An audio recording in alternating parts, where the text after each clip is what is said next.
Estamos de volta, 6 horas e 19 minutos. A gente traz uma notícia que vai pesar no bolso do consumidor.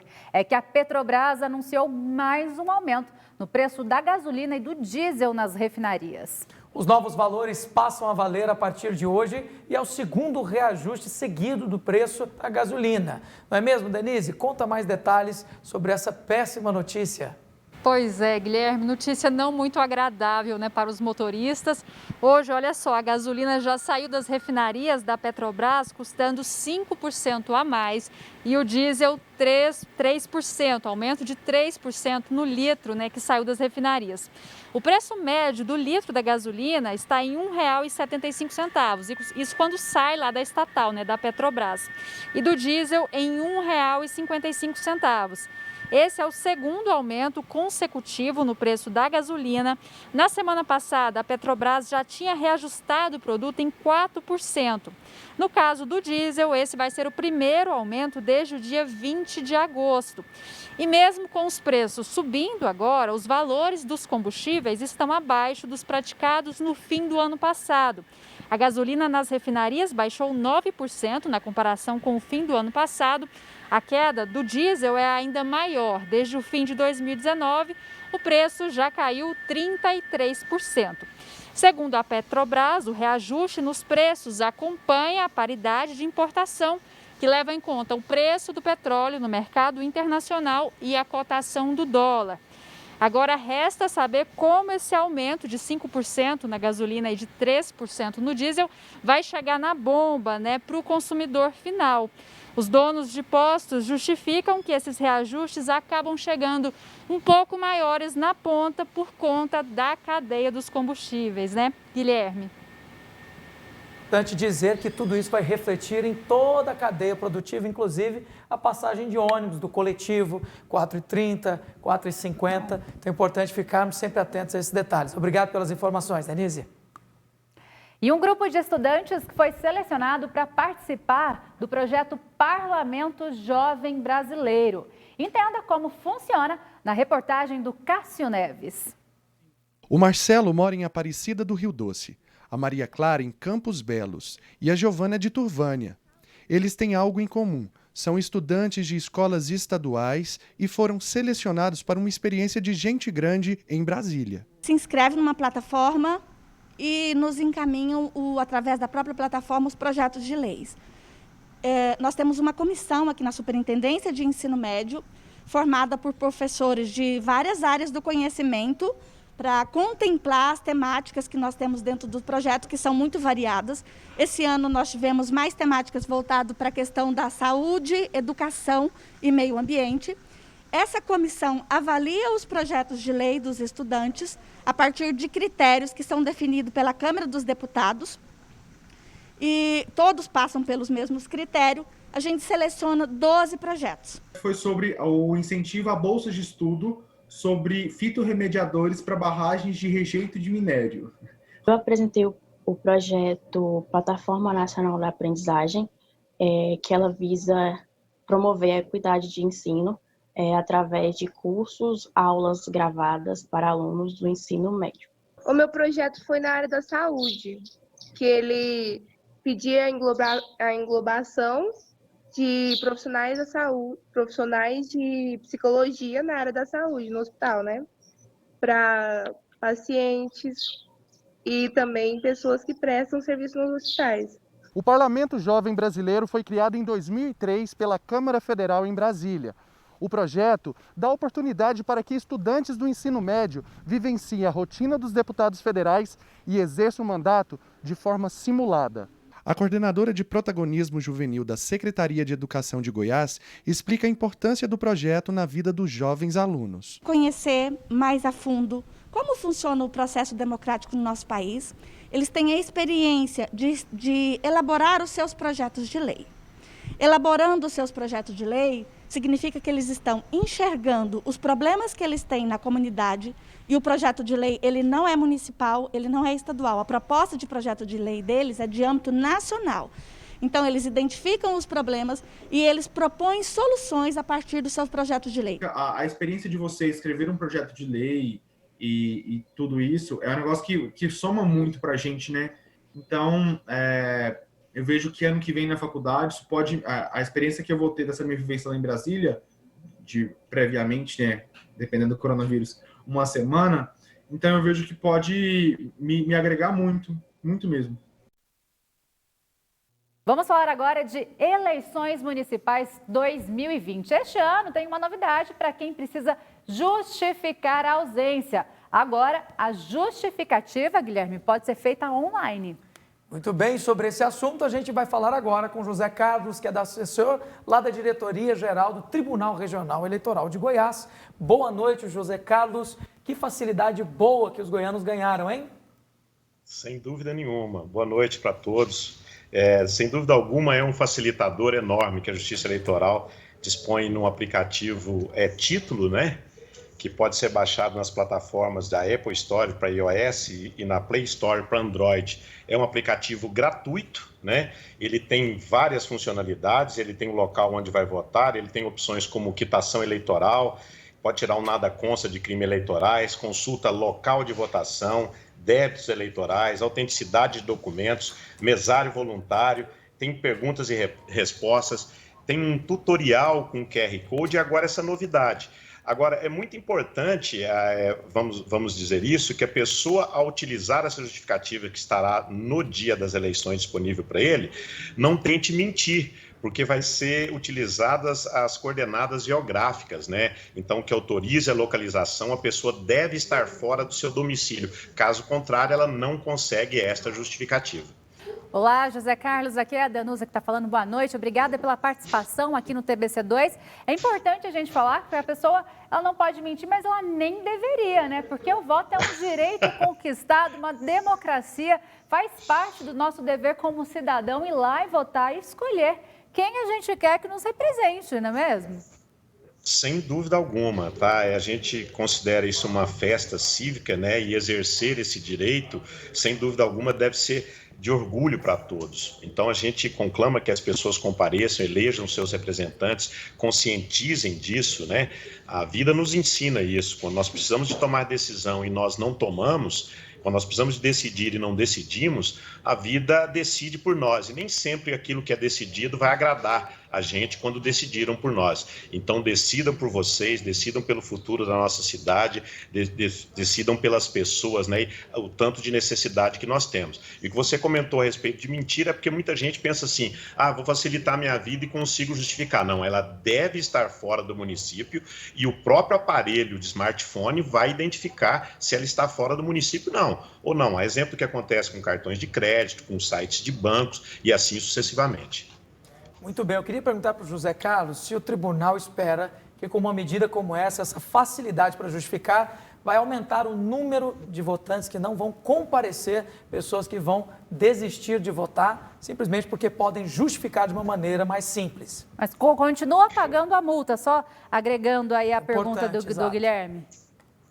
Sim, é importante deixar muito claro que as pessoas, ao participarem do processo de votação, a grande maioria o faz de forma consciente, procurando participar, procurando votar. Eu diria que isso não é um facilitador para quem não quer votar, isso é um facilitador para quem não pode votar, né? Isso aí não vai incentivar, porque digamos que você queira justificar o seu voto no seu aparelho smartphone, você teria que estar fora da sua cidade, então ter que sair da sua cidade só para justificar não seria o problema. Respondendo a pergunta, acho da Vanusa, é isso, né? Isso. Respondendo a pergunta da Vanusa em relação à multa, não, essa justificativa, assim, para a gente entender como funciona. A pessoa deve votar, não votou, ela pode, dentro de um prazo, justificar, não justificou, aí sim entra o pagamento da multa. Se ela não justificar, se ela não pagar a multa, e se ausentar por mais de 3 eleições consecutivas, lembrando que cada turno é considerado uma eleição, o título dela fica passível de cancelamento. Não é que está cancelado, é passível de cancelamento, porque existe um processo de como cancelar esse título. É feito um edital, é dada uma publicidade, né, porque pode ser que ela tenha uma justificativa por não tê-lo feito.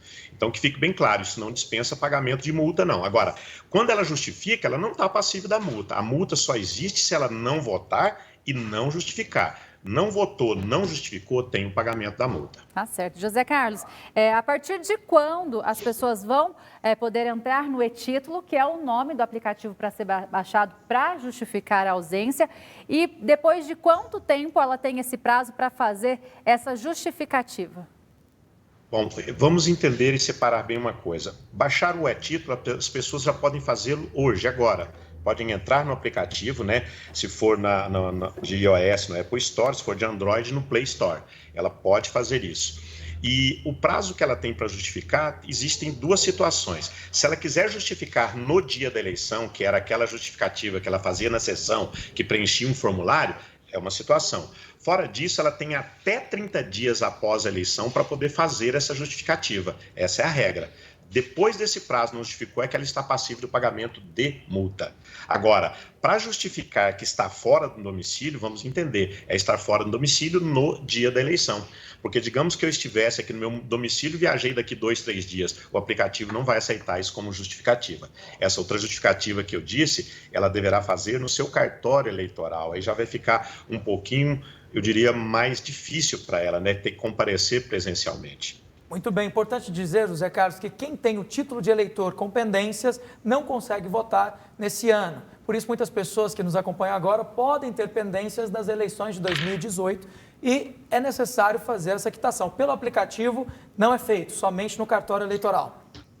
Não, vamos deixar uma coisa muito clara. Pode ser que ele tenha pendência, sim, de um pagamento de multa ou de não ter votado, mas o título dele não está cancelado. O que impede ele de votar é se o título estiver cancelado. No aplicativo e-título, ele vai ter essa condição de saber. Se o título dele não está cancelado, ele pode votar. Porque digamos que ele se ausentou, não justificou, ainda não pagou a multa, o título dele não entrou ainda naquela condição de ser passível de cancelamento. Só não consegue votar quem não está com o título cancelado. Quem está com o título cancelado não consegue votar. Só para a gente encerrar aqui, José Carlos, existem algumas pessoas que são liberadas da votação. Até as últimas eleições eram acima de 70 anos, para esse ano teve uma diminuição aí da idade. E essas pessoas que são liberadas também, elas precisam justificar? Explica para a gente essa questão da idade e se elas precisam justificar a não ida às urnas. Sim, a Justiça Eleitoral tem preocupado muito em que esse evento não seja uma propagação da pandemia. A Justiça Eleitoral tem se preocupado com isso. Então, aquelas pessoas que têm mais de 60 anos de idade, que se enquadrem no grupo de risco ou que tenha comorbidades, a Justiça Eleitoral tem pedido que essas pessoas, se puderem, não comparecerem. Mas nós não podemos proibir isso, deixando isso muito claro, tá? Deixando isso muito claro. Então, a gente tem pedido que eles não compareçam. E se comparecerem, vai ter um horário de atendimento especial. Houve uma ampliação de 1 hora do prazo de votação. Nós temos 10 horas agora, iniciando às 7 horas da manhã, para que haja uma dispersão.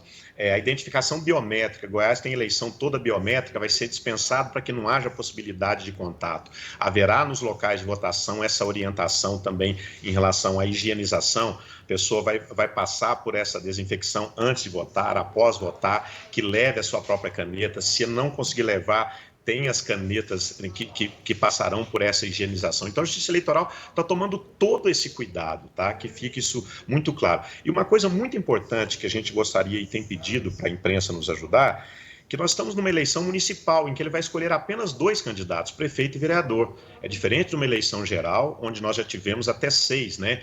Presidente, governador, deputado estadual, federal, senador 1, senador 2. Então, a ideia é que nós teremos uma eleição mais rápida, né? Então, para que as pessoas não assustem quanto a esse aspecto de aglomeração de filas. Procurem evitar, é o que a gente tem procurado fazer um trabalho de sensibilização.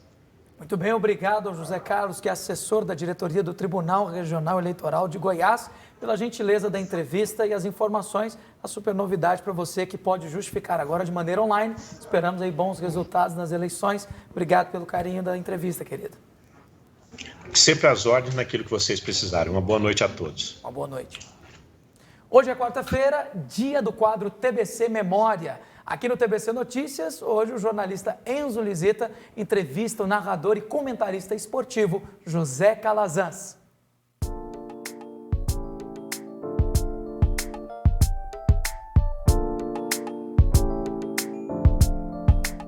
O jornalismo esportivo volta a ser tema do TBC Memória. O convidado deste episódio nasceu em Anápolis, iniciou na Rádio Anhanguera de Goiânia e fez carreira em Brasília e Minas Gerais. Ele também cobriu 2 Copas do Mundo. Vamos conversar com José Calazans de Santana Filho. Faz 39 anos que a Brasil Central acompanha o esporte com audiência qualificada, liderança absoluta. Que ainda o rádio é o maior veículo de comunicação de massa do mundo, ainda continua sendo. Calazans participa todas as manhãs do jornal O Mundo em Sua Casa, pelas rádios Brasil Central, AM e FM, sempre a partir das 7 da manhã. E agora, ele faz parte da equipe de esportes aqui da TV Brasil Central. Calazans, já são 34 anos de história na Rádio Brasil Central e agora esse desafio da TBC. Vamos começar falando da sua história com a Rádio Brasil Central. Eu adoro a Rádio Brasil Central. Aqui comecei em 1967, na Vila Nova, com 14 anos de idade. Fiquei até 1970. Fiquei 15 anos em Belo Horizonte, trabalhei em outras emissoras aqui fazendo futebol. Mas voltei finalmente e estou há 34 anos na minha que eu posso chamar de casa. E o Calazans, eu tive a oportunidade de trabalhar com você 3 anos, entre 2000 e 2003 mais ou menos. Isso. A gente madrugava, né, para fazer o Mundo em Sua Casa. E o Calazans tinha sempre o refrão, do esporte é o que há. Consegui fazer igual o Messi? Exatamente. Faltou o texto. Faltou o texto. Mas a sua experiência é de narrador e de noticiarista, como que é? Você narra futebol ainda? Olha, eu narro há 55 anos futebol. Eu estive até 3 anos atrás em Brasília, trabalhando na Rádio Bandeirantes. E desde então, por opção minha, eu estou parado com o futebol, parado como locutor esportivo. Estou apenas e tão somente fazendo um noticiário diário para o Mundo em Sua Casa, das 7 às 8h30 da manhã, aqui na Brasil Central. Eu fiquei sabendo que você madruga já em busca de notícias, né? É exatamente, porque hoje, principalmente com o advento da televisão, os jogos começam muito tarde, 9h30. A gente fica acostumado com tradição, aqui, principalmente no estado de Goiás, nos bons tempos das rodadas duplas, principalmente depois de 75 no Serra Dourada, um jogo às 19, outras 21. Dava tempo ainda de você chegar em casa, tranquilo, mas jogos às 21 horas, 22 horas, 23 horas é difícil. Aí criou-se o hábito de, para quem precisava desse volume de informações para o público que pela manhã já se habituou a ouvir o Mundo em Sua Casa, a gente tem que fazer hora extra para sempre trazer a informação na hora e no tempo, a informação quentinha para esse público ouvinte. Antes da entrevista, você comentou comigo que você chegou a transmitir futebol em cima de muro, dentro de carro. Como é que foi isso?